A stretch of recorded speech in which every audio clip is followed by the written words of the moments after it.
You're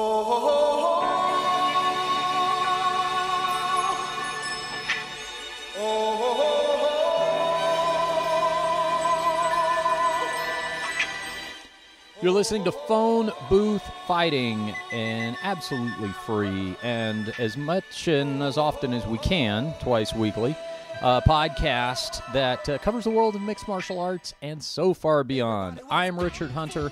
That guy is Frank Mir. Normally I'm pointing across the table. Tonight I am pointing at my phone because he's on the phone in an airport lounge. I'm at home in Las Vegas. Frank, you are en route to Russia once again, right? Is that where you're headed? Yeah, ACB seems to get back on track again, so I'm heading out to Krasnodar for the ACB this weekend. Okay, where you at LaGuardia right now, or where are you at? Yeah, JFK. Oh, JFK. Okay, so you're out on the East Coast. All right, we've got a UFC fight to talk about this weekend. Big fight card, UFC 228, 2 titles on the lines. We will be talking some fights, but first off, and I'm just going to hand the mic over to Frank here. You have had one hell of a last couple of weeks. So I don't know how you want to explain all this. I will give one spoiler alert. It is not the long-rumored sex change. So if you got that on your Frank Mir bingo card, he has not been transitioning. But I don't know, at this point, after what you've been through the last 2 weeks, you might have preferred that option. You tell me. Probably been less stressful. Yeah. Well, a couple months back, one of my wife's doctors showed she had some growths inside of her uterus. And so about 2 weeks ago, we had a surgery scheduled where she had to have a hysterectomy, get the tumors out of her. And at the same time, that was stressful. So that week leading up, I think we missed the podcast just because preparation, getting ready for it, and then just it was kind of scary because remember we did the pre-op, and one of the things that the doctor told us is that they were going to check it for sarcoma right then and there during surgery. While she's asleep, they take everything out and they check it, and if she tested positive for a malignant type of cancer, and it's already in the lymph nodes, they're going to remove the lymphatic system inside of her body cavity and remove the ovaries and take everything out. And so that was nerve-wracking going up to it. A lot of things that I think a woman has to come to terms with. Dealing with the fact that even though we were never going to have any more children, now it's a physical impossibility to have any more. The different changes of just the reality of you're getting older, and these are just some of the things that started to come with that. And so we had the surgery, and I thought everything was going to be fine. In fact, Monday we were, so she had the surgery on Friday, and then Saturday, Sunday, I was home with her. Her mother flew out here. Everybody's trying to help take care of her, and still, at the same time, we still have 3 very active children that are playing football games and going to school and trying to juggle all that together. A lot of friends and family came about and really helped me out with it. But then Tuesday morning, when I was supposed to, we took Monday off. I was like, okay, one more day of her healing, of me basically just being the nurse at the house. I wanted to get back to the gym and get back into a normal schedule on Tuesday. I thought maybe she was, it's been 4 days, 3 or 4 days, she should be fine. Tuesday morning I got up and she was, I had to help her into the restroom, and she still wasn't even walking on her own. And I thought that was kind of peculiar. I was like, wow, really 3 days and you still can't even make it to the restroom without my assistance. And this is somebody I've watched have C-sections and walk around, a few hours later. Oh yeah. So that was kind of baffling me a little bit, and probably should have paid attention to the warning signs. Well, then she wasn't eating or drinking anything, and I figured it was just because of the medication from the surgery, still trying to get it out of her system. And then she started vomiting, and then it was probably about 2 PM. I'm looking at her, and that's when I finally called up the doctor. I'm like, hey, I know we don't have an appointment until the end of the week, but I'm going to bring her in now if you can make room for me, because she doesn't look right, like she's really pale. Her lips are not the right color. And she's not speaking very well. She seems very lethargic. She's just, she's not right, for lack of a better, medical description. Yeah. She's off. And so I put her in the car. I drove her down to the doctor's office, and we were there for a total of about 10 minutes. soon as the doctor walked into the room, she sat down, looked at her, and she's like, "You got to go to the emergency room." So then I scoop her up and put her in a wheelchair. We take her to the emergency room, which is just, luckily the office works in the same Sunrise Hospital. Just, the doctor works out of that clinic. So it was just a 2-minute trip down the hall. Mm. And so we're in the emergency room, and they go in, they give her an IV, and they're trying to check on things. And it took several hours. It wasn't until probably 10 o'clock at night, finally someone had an answer for us of what they thought was going on. So it was the emergency room doctor. She came in, and she said that I learned the word of an ileus, which basically is that when you go into general anesthesia, it takes, your whole body goes to sleep, right? Well, your intestines usually wake up 24 to 48 hours later. Anesthesia is very opiate based. Just like anybody that takes any pain pills, they get constipated. That's a mild form. You can imagine on the higher form of strong enough to knock you asleep, it takes a little bit longer for your intestines to kick back on. And so she had what they call a paralytic ileus, and they didn't know if it was that or I think they called it mechanical or manual ileus, where there could actually be, because of the surgery in her stomach, she's had prior surgeries there from the C-sections, right. Could have twisted up her intestines and caused scar tissue. Well, this last surgery, once again, when they go in there and they move things around, it could have caused a twisting in the stomach, and at that point, they're going to have to go in there and cut her open and start removing intestines. And I'm sitting there at this point, I'm reading on my phone as the doctor's giving me descriptions to try to find out what's going on. And, it's talking about, potential on the colostomy bag and everything else. I'm like, Jesus Christ, what road did we just turn down? Right. And so then the doctor tells her, look, you can't have any more fluid because nothing's going down. So your stomach acids, you're going to keep vomiting if you drink anything, let alone eat anything, and then it's going to cause you to tear up your esophagus. So the only way to keep that from happening is if you continue to drink, or if this gets any worse, while we're waiting for your intestines, hopefully to just, come back online, is we're going to do what's called a nasal decompression, where they're going to put a tube down your throat from your nose, starting your nose, go down the back of your throat and down into your belly. And the doctor, she said she'd had 3 C-sections, and each time she had one, she had an ileus, a paralytic ileus, where it just took a long time for her intestines to kick on. And that 2 of the times she had to go without food and water for a 24-hour period, and then she was able to eat and drink. She said one of the times she chose to go ahead and have this nasal decompression, because that way she could drink water if she wanted to, and basically it would just pump it right back out. And she said she would never, ever choose that option again.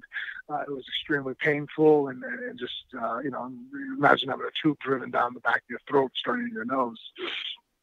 So we're in the hospital Tuesday night, Wednesday night, and then she starts to actually, not do better, but it seems like maybe it's going to, we're out of the, they finally do, the x-rays are showing that there's no mechanical, no physical obstruction. It's just basically her intestines aren't kicking on. So she's starting to have a little bit of water now, because things are starting to move just at a snail pace. And so the only issue was that Isabella had a football game. That's your daughter. And yeah, so then my daughter, trying to keep the kids, not having to disrupt their life at all. She has a football game in Arizona, in Glendale. While Jennifer is in the hospital. Yeah, so Jennifer's in the hospital, so I'm in the hospital with her. So I tell Jennifer, I'm like, hey, look, I'm just sitting here. I'm not a surgeon. I'm not a doctor. There's nothing more I can do here. And by this time, I really did have to stay there the first 2 nights, because she really couldn't make any decisions. She was so dehydrated and so out of it. Even though they were giving her an IV bag, it just wasn't, she was so far behind her hydration that logically she just wasn't there. And then at that point, they're starting to give her now painkillers again, because she had a severe amount of pain. So by Wednesday night, she's starting to be able to think for herself. So I felt comfortable leaving her there. Her father stayed with her, and she can now make decisions. I'm not worried about all of a sudden, they're going to ask her if they need to do surgery, and she can't think whether or not that's a good idea. Yeah. And so Bella has a football game in Arizona, and I probably it wasn't so much making sure I was there for the football game, but I'm also a paranoid father. She's staying in a hotel with the rest of the football team. Well, as football goes, she's the only girl on the team. Yeah. That didn't exactly make me feel super comfortable. So I emailed the athletic director and let him know that, I'll actually be spending the night in the room with my daughter. Just better safe than sorry. Let me ask you a question for just as a quick aside. This is not the main focus of what we're talking about, obviously. But if she's the only girl on the team, had you not gone, does she just stay in her own room, or how would they have handled that? Yeah, no, they did. They were very understanding the situation, and they had already given her own room. Oh. So she wouldn't have bunked with anybody. But here's the thing. You got 55 guys on the football team, and you have, 6 coaches. You can't keep track of all 55 guys. Yeah. But, and they're all good kids. I'm not saying anything, but hey, I don't even let there's no other men in my family allowed to spend the night anywhere near my daughter besides me. And those are people that are my own blood. Yeah. I just figured it's better to just never trust anybody and just, right. Than to ever make a mistake and go, shit, well, I never thought he would have, Yeah. So you're sitting there in the hospital, and the thought you have is, boy, if we only had something to complicate this situation further. Hey, I know Bella's got a football game in Arizona. Mission accomplished. Yeah. So 7 in the morning, I drop her off with the bus, and and I follow the bus down to Glendale and check into the room, and I get to take a nap, and I'm calling it, and actually Jennifer's starting to feel a lot better. Mm-hmm. She's starting, things are moving, to put it politely, not to embarrass her too badly, but she's starting to have a breakthrough. And then one of her best friends flew in, and really helped out a lot. Last minute dropped everything and just jumped on a plane. So, things are looking good at that end. And then so then I go to the football game in Bella. They're putting her on outside linebacker. And then they even put her at defensive tackle for a couple plays. And she makes an awesome tackle, and she's doing well. And then all of a sudden she goes to the line, and she looks like she falls. She trips over some feet. And one of the biggest kids on the other team is running like a pull play where he's pulling across the back of the line. And she just drives her helmet right into his hip. He's close to 300 pounds if he's not 300 pounds. And I just see her grab her shoulder, and she goes down. I'm like, damn. And then as she's sitting there, I don't want to be that parent that runs out there, especially because she's also a female, and I don't want to, treat her any differently than I would treat a boy, right? Mm-hmm. So I'm sitting there, and I'm looking at the phone, and I'm looking at it because I recorded the play, and I'm looking at it, I'm all, she just hit her head on his hip. I mean, does she have, she rocked herself? But the way she's flailing around on the ground with her feet, I could tell she's in a lot of pain. So I'm like, she'll lose consciousness. So at first I thought it was a good thing. I was like, she dislocated her shoulder. It's not going to be the last time that happens. You play contact sports. Yeah. Damn, that sucks. So then they get her off the field, and she's sitting by on the bench, and then the trainer kind of looks up at me. He gives me that look like things aren't doing well, man. Oh. Just that nonverbal communication, that look, and he's holding her by the head right now, Oh. and they're pulling out a neck brace. I'm like, oh shit. So I run down to the fence. I'm sitting there, and now I'm still not jumping the fence. Even some of the parents behind me are like, hey, Frank, go over there. I'm like, no, I don't want to be embarrassing. I don't want to be that, helicopter parent, She plays football. She's tough. I'll sit over here and I'll wait. The trainer knows what he's doing. You let people that know what they're doing do their jobs. And I'm sitting there watching. And then he walks over to me. He goes, yeah, she's feeling her head feel. He's explaining. He goes, the first thought was just the AC joint sprain, which that's painful. I've had that before. He goes, so I'm like, her shoulder's not dislocated. He goes, no, she's complaining about her neck. I'm like, oh, she felt her neck, pop, which, your neck adjusts. You've done jiu-jitsu, getting stuck a bad choke. You hit something, the vertebrae will, like cracking a knuckle, they'll make a popping noise. Yeah. And so then he goes, but she says she can't hold her head up. Her head is hurting, and her neck hurts, and it feels heavy. Now, I've had a ton of stingers in my day. I still get them every now and then now. And I've never felt my head was heavy. Like I couldn't hold my head up. Mm-hmm. So that scared me, scared the trainer. So now I jump the fence. They pull out the golf court. And so I'm like, how far is away the hospital? So the emergency room is about 6 minutes away. So I'm like, all right, by the time the ambulance gets here, I can already get her there. So we fly down to the emergency room, and they immediately I run up to the thing. I get a wheelchair. We go to the back, and I'll send you the photo. I'm sitting there. So then I'm in the back of in the emergency room. They immediately, because of her injury, we forego everybody, and we're in the back waiting to take an X-ray. and they have her in a neck brace, and she's laying down at a table so she can't move. And I'm sitting there thinking, fuck, my daughter broke her neck.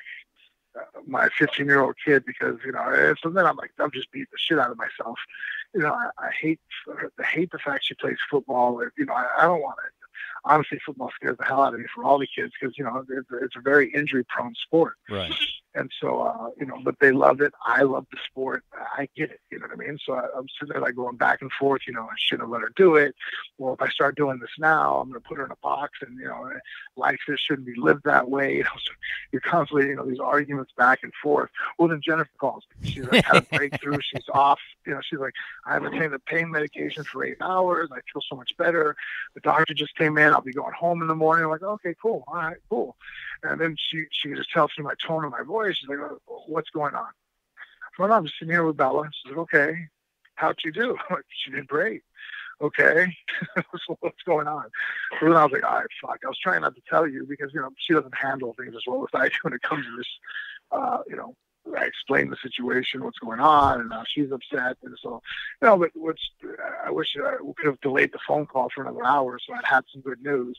So finally they come in, they grab her on the MRI, they bring her back, the best case scenario, nothing's broken, nothing's torn. In fact, they don't even just do an x-ray. I'd ask them to go ahead and just do an MRI and see everything.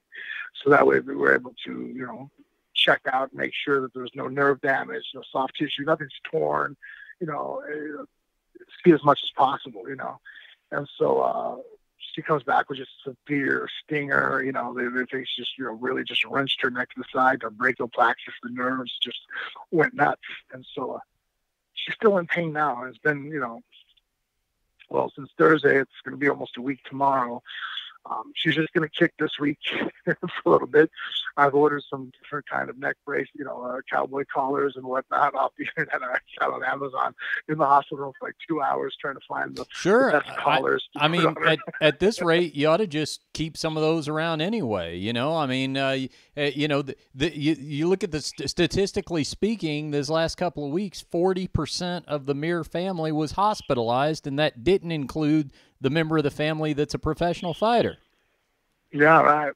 Yeah, so I went from Vegas, left an emergency room to go sit in an emergency room in Phoenix, Glendale, Arizona. Oh. So that was what my week was like. So finally got Jennifer back home, but she's still not doing great, still recovering. I mean, at least now. She actually today she was actually able to drive a little bit, Yeah. She not far, but she's not on any pain medication anymore, so her mind is clear. It's just that still, I mean, that's a major surgery she had, and then such a setback, immediately afterwards. So trying to keep everybody going, and then right off the bat, I have to fly out of town to the ACB. So sure, time for you to go to Russia. I mean, who hasn't had that story? After major hospitalizations. Yeah, of course, now Dad's got to go to Russia. Yeah. Jesus Christ. Well, now, I mean, but obviously the good news is that in terms of Jennifer, I mean, the recovery process has been slow, but now we're out of the woods with all the everything woke up inside that's supposed to wake up and all that, right? Yeah, looks like we were able to avoid any further surgeries. All right. Well, very good, and I was happy to see her this weekend. I guess that Monday, I guess, we came over. Yeah, no, you guys came down Labor Day. Yeah, and it was, she was sitting up and talking and everything, so it was good to see her doing well. Because I mean, obviously nothing compared to you, but it was stressing me out because, I mean, I knew, the surgery was happening and all that, and you were going to have to do that because our original plan was we were going to tape like a week ago. And then because I was about to go out of town for a couple of days. I went to Disneyland, by the way. So I kind of had the opposite of the Frank Mir week. I had 2 days at Disneyland. The only thing that can get me more excited than 2 days at Disneyland is 2 days at Disneyland, and on the third day I'm going to a Jason Isbell concert. So, I mean, I had 72 hours of perfection planned out. And I get this message from you about the sleeping intestines and possible surgery and innards tied up in knots and all that. And I'll tell you what, just so you know that the sentiment was genuine. I text you. I say, hey man, let me know what happens. If we're in LA. If you need me to, I'll turn around, come back home. I sent it, and in my head, I'm thinking, fuck. I hope we don't have to, because we're about to go to Disneyland. I was like, come on, Jennifer, come on, you can do it. Everything's gonna be good. I'm glad it wasn't worse. Yeah. Yeah, I know we were supposed to take Tuesday night, but then I called you. I'm like, yeah, I'm heading to the emergency room. Yeah, that's right. Yeah, exactly. Well, obviously, a happy ending. Nothing anybody wants to go through, but we're fortunate that everything worked out okay. But that's what we offer you as a way of a detailed explanation of why we haven't stuck to a weekly taping schedule the last couple of weeks here. Any other medical emergency news you want to break, Frank? While you're at it here, everything's good for right now? No, okay. I think so. I mean, I don't think I stuck at the airport there for a second because of Ice-T's tweet, Vanilla Ice. What? Vanilla Ice? Oh, you didn't see that tweet? No. Yeah, Vanilla Ice. Yeah, so as I land here in the airport, I look and see that Vanilla Ice had tweeted that he's at JFK. I'll come off Emirates, and there's some kind of there's ambulances and all kinds of things on the tarmac, and there's people sick. They didn't know if it was a chemical warfare or something. Oh no, I did see that. I didn't get the news through Vanilla Ice, but I did see that story. Yeah, a plane came in from Dubai, and over 100 people on the plane had fevers over 100 degrees, and they were coughing and vomiting and stuff, so they didn't know what had happened. I guess they've gotten all that sorted out now, huh? Yeah, thank goodness. All right, okay. Hey, you want to talk some MMA? Yeah, that'd be nice. Yeah, I mean, let's on a lighter note, let's talk about pugilism here. After that heavy first segment. All right, Frank. So this weekend, UFC 228 goes down in my hometown of Dallas, Texas. We got 2 titles on the line, including the much-anticipated return of Tyron Woodley defending his welterweight title in a much-anticipated matchup against Darren Till. Darren Till and Tyron Woodley will finally face off for the welterweight title, and I guess I'll throw it to you for first thoughts here, because with Tyron, we talked a lot about him on the show. A couple of wins over Stephen Wonderboy Thompson, but he's had his setbacks too. It seemed, certainly he's dealt with injuries and things like that, but he's also dealt with some criticisms in terms of what a lot of people perceive to be lackluster affairs, particularly in the matchup against Damian Maia, which was just kind of one of those style versus style matchups, I think. Tyron did strategically certainly what he needed to do to shut Damian out, but it did not set the house afire. I was there in person to witness the fact that it did not. So your thoughts on this matchup?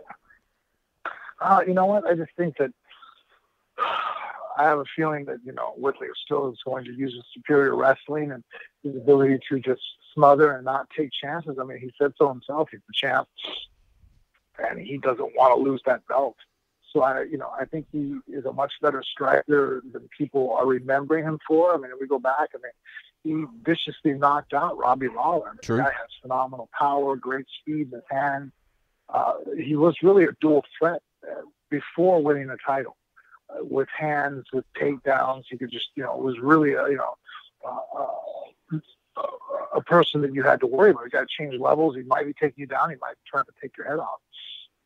As of late, and I don't know if it's more of his opponents or if, just, again, it's kind of hard not to lay some blame on him because of, he says it. He goes, I'm the champ and I don't want to lose the belt. And so he fights more carefully, smarter, as he says, takes less chances.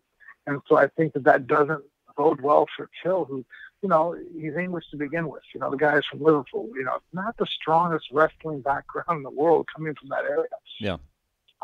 Those guys, so I foresee a fight where he's going to get taken down and controlled. And I think that Woodley is not going to overextend himself too much. And I think he's going to be able to, pull out a victory in that way. I don't think he's even going to play with him as far as, stand-up wise. His Till is shown to be a phenomenal stand-up fighter. He's long, he's powerful, he has knockout wins over phenomenal stand-up fighters also. And so I see it going, still towards Woodley just because of superior wrestling. I agree with you, and I also key in on the operative phrase of the fact that Tyron Woodley is not prone to taking chances. He doesn't have any problem with sticking to strategy, playing it strategically safe, and doing what he does best and does better than his opponents, particularly in this case of Darren Till. So I'm with you. However, the odds have shifted against our prediction here, Frank. Darren Till is actually a slight favorite. He's minus 120 in this fight to defeat Woodley for the welterweight title. Now, another issue that is worthy of keeping track of here, though, is Darren Till's weight.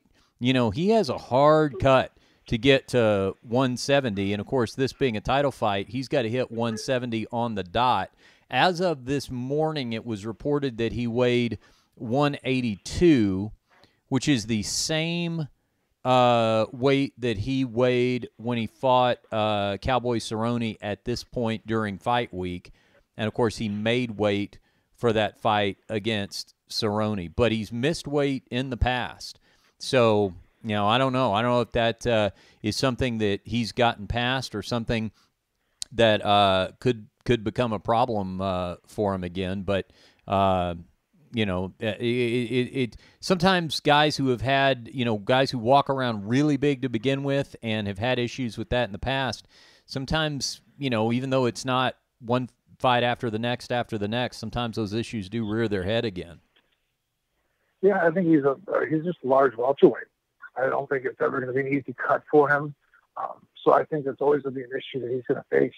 I think the Till is always going to be battling the tail, and and that could be a factor into how he does. But that being said, seeing him in 5-round fights, his endurance with Wonder Boy seemed great, but that was a pure striking match. Mm-hmm. That I'm sure he can do all day long. He's a very good Muay Thai type fighter, good with his hands, good with his feet. And a lot of times when guys fight in their element, it's kind of like Damian Maia in a grappling match.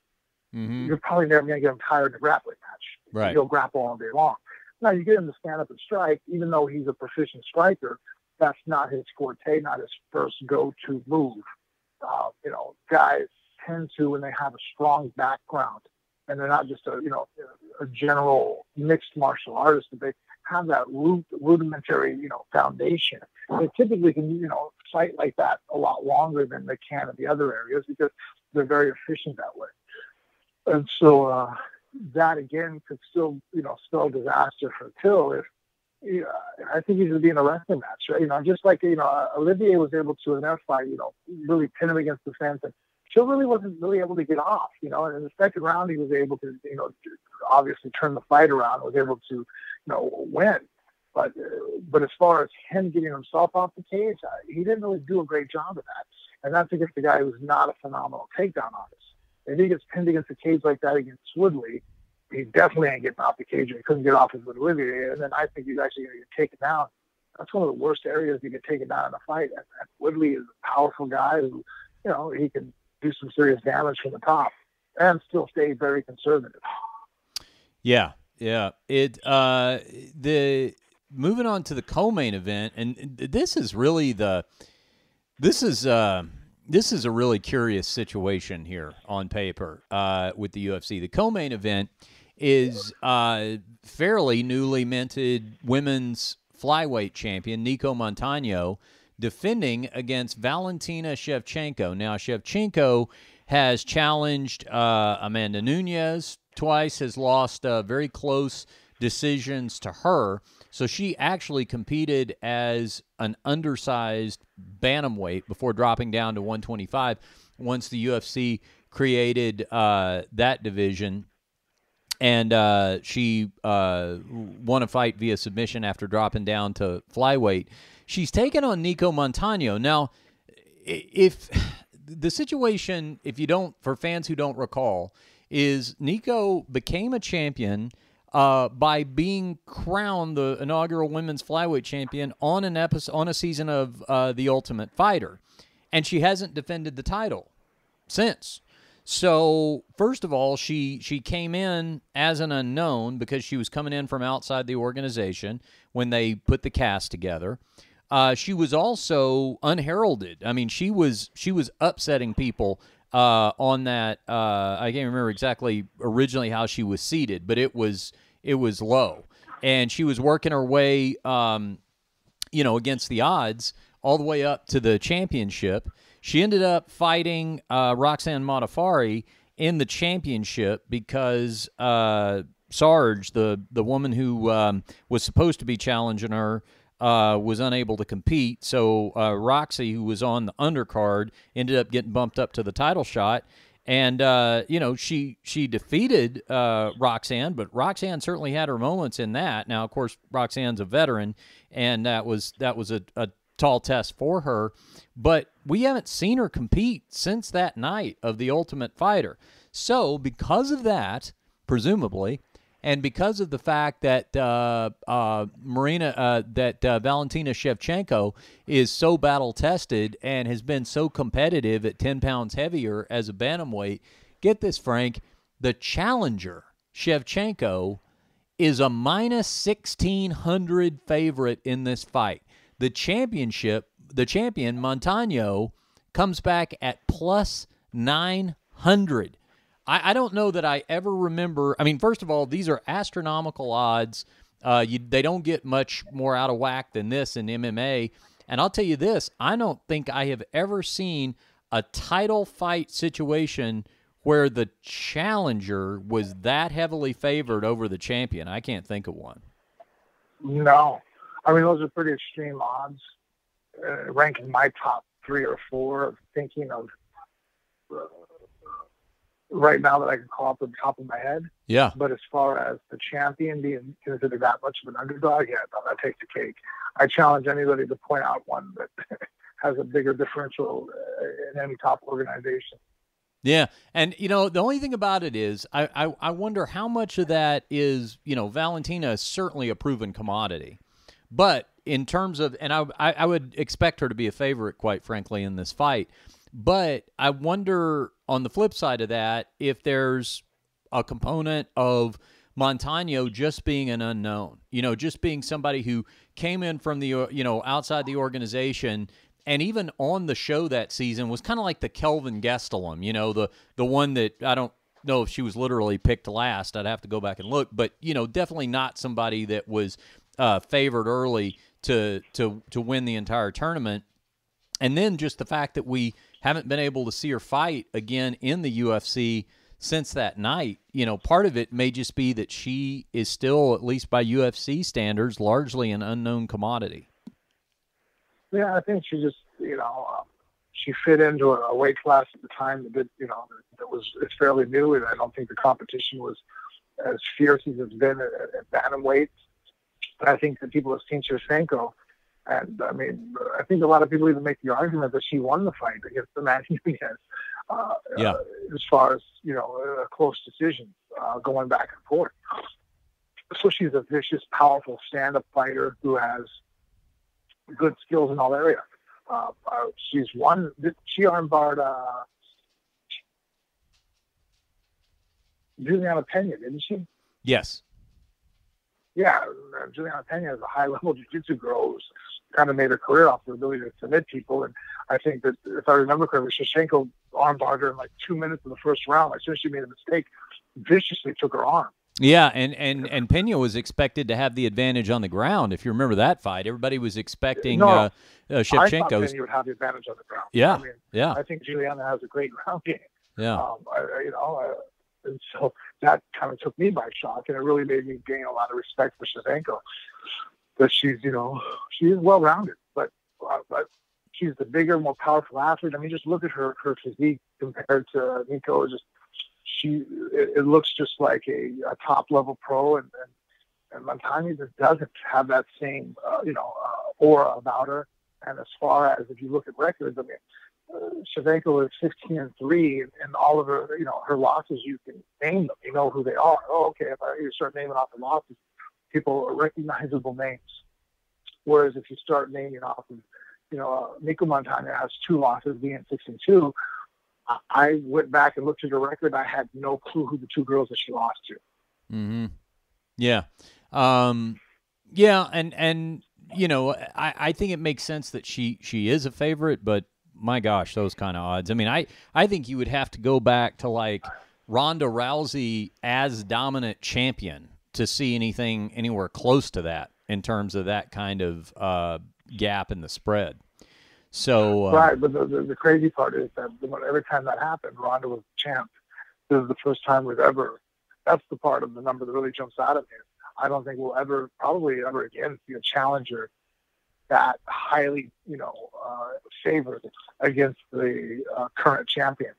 Right, and also, you have to take into account, too, that a big part of that is probably the fact that she won the title on the show. I mean, she did still have to go through a series of fights to get it, but I think just in terms of perception, anybody who fights their way up to a title shot going through the ranks of the UFC or even outside the organization, let's say they were to come over as a big free agent from Bellator or something like that, they're going to be much more heralded. I think just the fact that you're doing it through the show, even though those are obviously totally legitimate fights, is going to carry a little bit of a, I don't know if stigma is the right word, but it's probably just not going to be given as much credit, I guess is what I'm saying.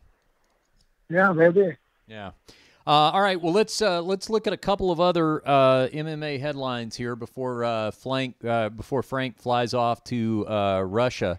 Frank, have you followed at all? I mean, we won't even be able to. It's goes so in depth. I don't know if we would really be able to get too far into it without at least maybe having next time we have Cowboy Cerrone on or something. But have you followed what has become a very public feud between him and the Jackson Winklejohn camp? Honestly, very, very vaguely. I caught wind of it just because it made some headlines. Yeah. Well, but it seems like it. I don't know. Sometimes when it gets to people just having disputes back and forth, I think that's just my personality. When I have friends that start fighting with each other, unless I really see one person really blatantly stabbing the other one in the back, I tend not to get involved. I'm just that guy. It's like, hey, that's between you guys. You know what I mean? Well, at the root of it, or at least you're not the root of it. What's bringing it all to light is the fact that Cerrone has this fight coming up against Mike Perry, Platinum Mike Perry, who now trains with Jackson Winklejohn, and Cerrone has spent more and more time up at his BMF ranch. But I mean, even when we had him on just a few weeks back, I don't think anybody realized that the tension was that intense. The story behind it, but he spoke out about it, Cerrone did, and was really critical of the way that he perceives the Jackson Winklejohn camp to be run. Mike Winklejohn fired back and called Cerrone selfish and that he'd never done anything for the team. I mean, this has gotten really ugly. And so, as I think prior to this, just the fact that Cerrone and Perry were set to fight, and, I think that's going to be a hell of a fight. There was a lot of interest in that. But, boy, now we got a legitimate backstory to this. And, in fact, it's not even between the two fighters. The two fighters seem to be getting along a lot better than one of the fighters and his former gym that he trained at. I think that's going to be the real backstory to this. Yeah, I kind of understand a little bit of the point of being a little bit frustrated with the Jackson camp, because when I first went out there, I thought it'd be great. You train with all these different guys, and that is a bonus of the camp. I think one of the drawbacks, and that's one of the reasons why I probably decided to stop training there, is that, hey, look, there's an advantage to having 60 guys in a room. You have a ton of training partners, a ton of knowledge and experience to pull from. But if you have 4 or 5 coaches walking around, how much individual training are you really getting? How Right. much is someone picking up on, hey, you know why he's catching you with that shot, or do you know why you're not doing this, or hey, I don't like this maneuver you're trying to pull, or hey, what you're trying to do is working, but maybe approach it from this different way. So I think that there's definitely like a student to coach ratio that if you get a little bit carried away can kind of throw it off and you lose out and all the advantages that you have on having superior training partners. Now basically it's you guys training each other. So there could be that argument made, and so I kind of see that, but I think there's just a difference of thought process, difference of philosophy. You go to some wrestling rooms in the country, and you have a ton of wrestlers in a room, and only so many coaches, and some people prefer that. You go into more boxing camps, and you only have a few guys, and sparring partners involved, but there's more coaches than there are boxers, more coaches on the outside of the ring than there are boxers on the inside. Yeah, oh So boy, that's that's, different, yeah, that's the truth. So Boxing gyms, yeah. So I mean, it's just a different mentality, you know what I mean? And, both have their strengths and both have their weaknesses. So, I think that's just, depends on what your cup of tea is, what works best for you. And I think that's why different guys go to different gyms. They find what works for them. I think we see that in all kinds of sports. Some guys flourish under one coaching staff, and some guys flourish under another, And Yeah. so it's just different personalities, different makeups, what you need, right? As far as on the other end of it, calling Cowboy selfish, I don't know what Winklejohn's personal relationship were with Cowboy, but mine, I mean, when I first went out to Jackson's camp, everybody there was actually very forthcoming and very easygoing, point out restaurants. Hey, you got somewhere, help me out. And Cowboy was one of the forefront of that, leading the charge. I remember when I first showed up, my very first day there, I flew in, had my bags because I barely made it time for the first practice in the morning. And afterwards, I was asking for a ride down to the airport. I was going to go rent a car. And, Cowboy goes, oh, you rent a car while you're here? I'm like, yeah, it's a 9-hour car trip. I'm not going to drive my car here every week, so I'll just fly in and just rent a car, Mm-hmm. And he goes, oh, I got an extra truck. I'm like, what? I got an extra truck. If you want to borrow it, just come out to my ranch and you can just borrow it. So sure enough, I get a ride out there. For the whole, every time I had a camp for the 8 weeks, I borrowed his brand new Ford Raptor. He never asked me for anything. I went and got the oil change and washed it for him. And even that, after he goes, you don't have to do that. And I'm all, well, it's the least they could do. You're not, I just drove a brand new truck for free for 2 months. Yeah. Wow. Yeah. No. Do you have an extra hat? Did he loan you a hat to wear? Yeah, I didn't want to get too crazy. No, before you know it, that I'm like surfing or trying to ski jump, right before flights. Yeah. I don't know. Right. I'll be into rock climbing or, yeah. Well, I hope this is a situation. I mean, obviously, sometimes when, harsh words get exchanged, it turns into a yeah and another thing and yeah and another thing. And, next thing you know, maybe you're stretching a little bit in terms of trying to find retroactive fault with people. I don't know. But although not a training experience, just my experience with him is like yours as well, and he's a good friend of our old producer Travis, and a good friend of ours and all that. So, and I know you've trained at Jackson Winklejohn too. So I don't know. It's an interesting conversation, maybe for another show. But you did put a thought in my head I'd never really thought about before, which is what exactly is the perfect size for a gym? Maybe we should talk about that sometime, or a fight camp. Because a lot of times the focus gets put on when somebody comes out of a really small camp, like Stipe Miocic, or, one of those guys who, rises to the ranks of becoming a champion or close to it. And there's all this talk about, oh my gosh, maybe they need to go to a bigger camp, things like that. But then there's also the flip side of that where something gets so big, and there's got to be a sweet spot in the middle. That would kind of be an interesting conversation to have sometime, and maybe we get other fighters' perspectives on it, because you want to grow, but, boy, you also sure don't want to get too big, do you? Yeah, and then the weird thing is, you get situations where you get guys in the same weight class, and I think there's an advantage of having, 3 or 4 guys in your weight class in the room, Mm-hmm. but the problem is if all 3 or 4 of you are all ranked around the same spot, now you're kind of in competition with each other. Mm-hmm. Where I think there's something to be said about, okay, you can have the guy who's the top of the food chain and he's our star right now, but you have the guy who's 2 or 3 years behind him, and then you have a couple guys that are on the same level that are 2 or 3 years behind that guy. So you have 5 or 6 guys in the same room, but they're not all lined up ready right now to fight for the UFC title. Yeah, hey, you know what? It wasn't very long ago that happened at ATT, because you had Johnny Hendricks as welterweight champ still at that point, I think he did. But you had Robbie Lawler, Tyron Woodley, and Hector Lombard all training at ATT, and all they were definitely all in the top 10, and some of them had broken north of the top 5. Where any one of them could be considered for a title shot. So I've seen it destroy places where, if you look at the fallout, we got to go back a few years, but remember, Rashad Evans was the light heavyweight champ of the world when John Jones showed up in Albuquerque. Yeah, that's right. And he wasn't keen about having, I think, John show up there and train, because he knew that would be a future, opponent. He saw the potential of John, and saw it was like, hey, I'm not going to help out the guy that's going to, possibly take away my belt and my livelihood. Yep. And so, but they went ahead and they put him in the same room, and they started out as training partners, and then, eventually they had to train and fight each other, and you could see that caused a lot of turmoil amongst, the camp.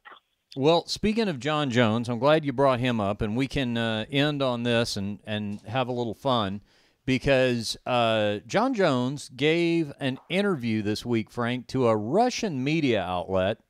For some reason, the subject of our buddy Chael Sonnen came up, and John said, he gave this quote to the Russian media outlet about Chael Sonnen. He said, quote, "I think Chael Sonnen is the worst trash talker, just because a lot of the stuff he says is gibberish. Conor McGregor, when he talks trash, there's a lot of truth behind what he's saying. I think Khabib will be under more pressure just because he has a very dangerous fighter who usually backs up what he says, whereas Chael Sonnen is known to talk trash and lose." So he calls Chael a bad trash talker. Well, Chael Sonnen takes to Twitter. Would you like to hear a few examples? I already feel bad for John. Yeah. All right, I'm just going to read them. There's not a lot of people that I would have I'm pretty sharp of wit, when it comes to, exchange of words. Yeah. Especially as a big guy. It's funny. Yeah. Before you go there, a lot of people think you have to be quick-witted when you're the small guy. But contraire, on the opposite end of it, if you're a large man, you also have to be sharp-witted, because I can't go beat people up when I was growing up, because you'd be seen as the bully. You'd be seen as like, oh, okay, well, you just throw your weight around. So a little guy could fuck with you, and it was like a lose-lose situation. If I beat up the little 5'2" guy, it's like, did you really kick the shit out of a guy half your size? Yeah, you made fun of me. Now, you just look like an idiot. Whereas if you don't do anything, now you look like a punk. So the only way to battle back in this jest of men measuring themselves and testing themselves is you have to be good at bantering back. Yeah. If you don't, you're stuck there looking like a big ass buffoon. So that being said, I feel comfortable in most verbal exchanges with most people. Chael is not one of them that I think that I would be quick to want to jump in and fucking start swinging with.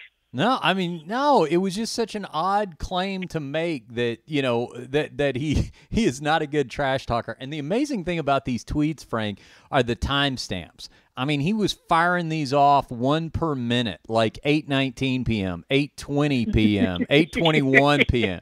Here they came. All right, here we go. This from Chael Sonnen. "John, heard your critique. Forgot you were in the business, even as a spectator. John, you trash talk about as well as you exchange insurance info after traffic accidents. John, I treasure you. As long as you're around, I look like a clean overachiever. Let's see. John, your career took a bump in the road, and then you tried to snort it. John, you have the same game plan in and out of the octagon, hit and run. Then he kept going the next day. This was Labor Day. John Jones is celebrating Labor Day just like he does every day for the past 3 years by not working. Man. Yeah. You know, it's funny because you and I have done a couple of these live shows with Chael. And anybody who's seen our live show knows that one of the segments we do with Chael is, I always talk about how on his podcast, he's the king of the live read. He does amazing product endorsements for whatever he's advertising. And so my onstage challenge to him is I give him a product that sounds like an awful product. Just like why would anybody ever buy this fictional product? And then he crafts an endorsement. Having your tires flat. Exactly, the Flat Tire Club, where you pay a monthly membership and once a month somebody shows up and flattens your tire. That was one that I gave him. And all you have to do is just give him the premise, and he just sits over in a corner of the dressing room, and you can just see his wheels turning and the smile on his face as it's just all coming to him. And then when he rattles that stuff off, I mean, he's like a rapper spitting rhymes, you know? I mean, it's polished.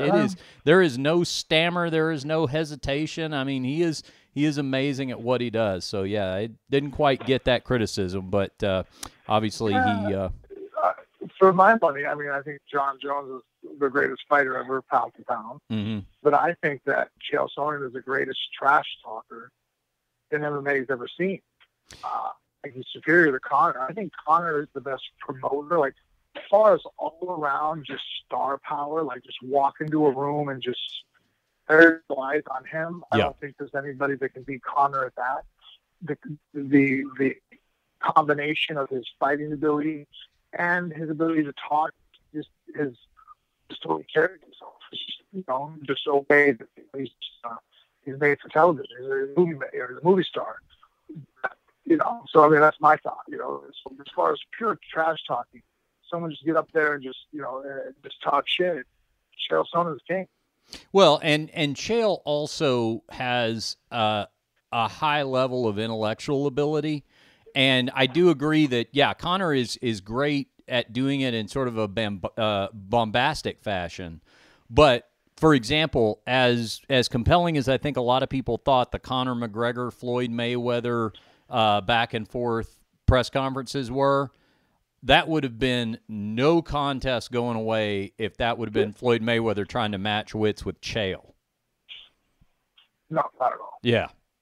Well, I'm sorry we never got to see that during Chael's career, but I'm sure the trash talking between Chael and Fedor will be compelling. We'll have to keep a close eye on that one. Yeah, I feel bad for Chael in that sense. Yeah, this Fedor just has no interest in trying to help out that aspect of sport. Right. No, he will contribute the faraway blank stare.